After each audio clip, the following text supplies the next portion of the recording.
मालवणी चिडू या यूट्यूब चॅनलवर आपले सर्वांचे मी जुईली पेडणेकर स्वागत करते। आपल्या कोकणात गणेशोत्सव चक्क दिवाळीत साजरा होताना तुम्ही कधी पाहिलाच नसेल।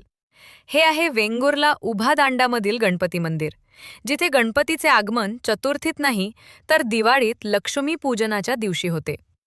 ही परंपरा 150 वर्षांपासून चालत आलेली असून या दिवशी गावकरी गणपतीची मातीची मूर्ती वाजत गाजत आणून या मंदिरात तिची प्रतिष्ठापना करतात आणि मंदिरात खूप सुंदर सजावट देखील केली जाते।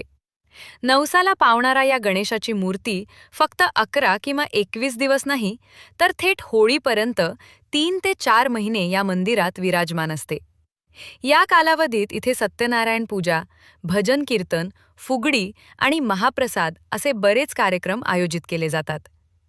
तसेच फेब्रुवारीमध्ये इथे मोठी जत्रा पण असते आणि मग होळीला 1-2 दिवस बाकी असताना वेंगुर्ला सागरेश्वर किनाऱ्यावर वाजत गाजत बाप्पाच्या मूर्तीचे विसर्जन केले जाते व इतर दिवस मंदिरात बाप्पाची प्रतिमा स्थापित असते, किथे नवस करायला आणि बाप्पांच्या दर्शनाला येतात।